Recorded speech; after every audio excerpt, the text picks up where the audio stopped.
kulanti wanaagsan idin ahaantiinba akhyaarta hawada nagala socota ay kusoo dhawaada barnaamij aan diiradda ku saarin colaadda kasoo cusboonaatay dalka Itoobiya.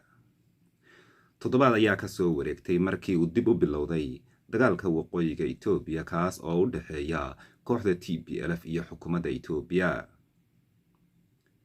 Jabhadda Tigreega waxay qabsatay magaalada Qoba taas oo ay ka baxeen ciidamada Itoobiya kadib markii dhulka buuraleyda ah ee magaaladaas ku hareeraysan ay labada dhinac dagaallo culus ku dhex mareen.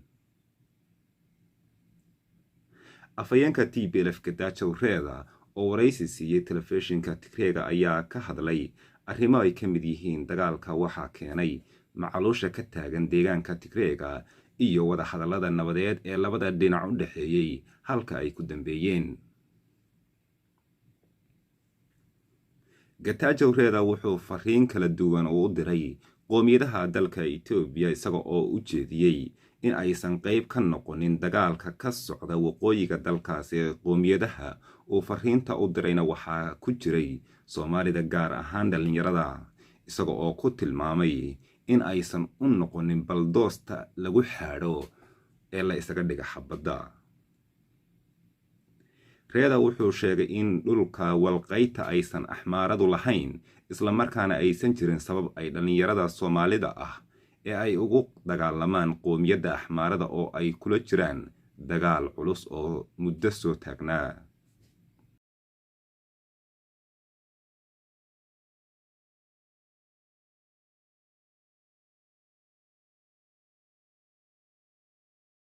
Getachew Reda ayaa sheegay in aysan u halgamayaan aayahooda oo aysan ka laaban doonin dagaalka ilaa ay afka ciidda u daraan kooxaha huwanta ah ee soo duulay. waa sida uu hadalka u dhigay.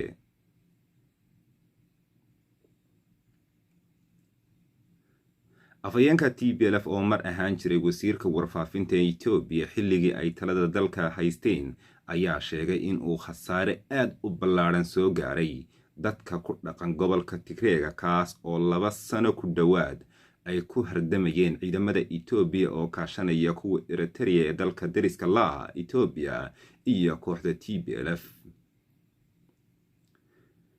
Reda waxa uu sheegay in ay mar walba ay diyaar u yihiin in colaadda wada hadal nabadeed lagu soo afjaro uuna aaminsan yahay in maalin miiska wada hadalka la isugu iman doono. maruu ka hadlayay macaluusha haysata shacabka deegaanka Tigreega waxa uu sheegay inay shacabka Tigreega haysato macaluul iyo gaajo aan taariikhdooda horay u soo marin. sidoo kale waxa uu ka dhawaajiyay in haddii ay Itoobiya ka go'aan iyo haddii ay ka sii mid ahaadaanba ay ishuran yihiin qoomiyadda axmaarada derisna ahaan doonaan weligood, taas oo ka dhigan inaysan wax dan ah ugu jirin inuu sii socdo dhiigbaxa ku socda labada qowmiyadood ee u muuqda inay isu maladooxanayaan. dhanka kale afhayeenka TPLF ayaa beeniyay wararka sheegaya in ciidamadoodu ay qabsadeen magaalada Waldiya oo ka tirsan deegaanka axmaarada.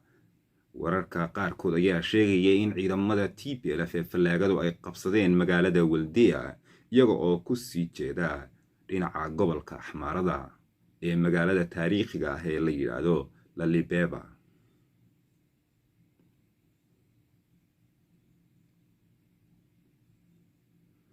war-saxaafadeed ay maalintii shalay ahayd soo dasaartay dowladda deegaanka Soomaalida ayaa si kulul u cambaaraysay dagaalka soo cusboonaaday ee dhiigu badan ku daatay kaas oo u dhexeeya kooxda TPLF iyo ciidamada dowladda Itoobiya kaas oo galaaftay kumanaan dad ah. waxay sidoo kale war-saxaafadeedka ku sheegeen in dagaalka ka soo cusboonaaday gobolka axmaarada iyo canfarta uu khatar ku yahay nabadda iyo xasiloonida geeska Afrika.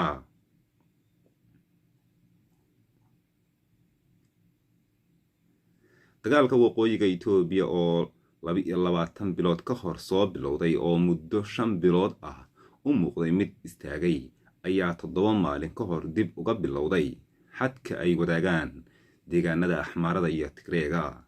tan iyo intii uu dagaalka Itoobiya majaraha uu qabtay Abiy Ahmed waa ra'iisul wasaaraha dalkaasi waxaa soo taagnaa khilaafka siyaasadeed oo u dhexeeya isaga iyo mas'uuliyiinta sare ee deegaanka Tigreega iyo xisbiga talada deegaanka haya ee TPLF oo markii dambe 4 Noofembar 2020 gacan ka hadal isu bedelay.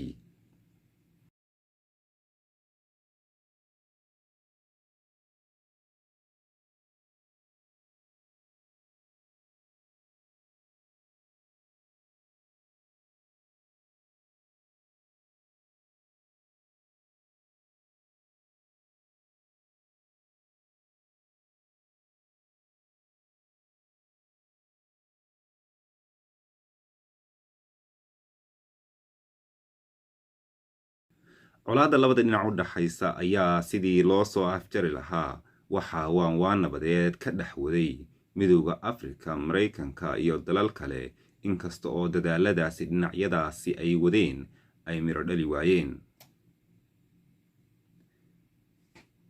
wararka qaarkood ayaa waxay sheegayaan in ra'iisul wasaaraha dalka Itoobiya uu safar shalay toole ugu ambabaxay dhinaca dalka Algeria si uu uga soo raadsado taageero military oo uu kula dagaalamo ciidamada Tigreega oo u muuqda kuwa dardar hor leh ku soo qaaday dagaalka hadda soo cusboonaaday. kadib markii dagaalka Tigreega lagu qaaday Noofembar 4 sanadkii 2020 ciidamada militariga Itoobiya waxay qabsadeen guud ahaan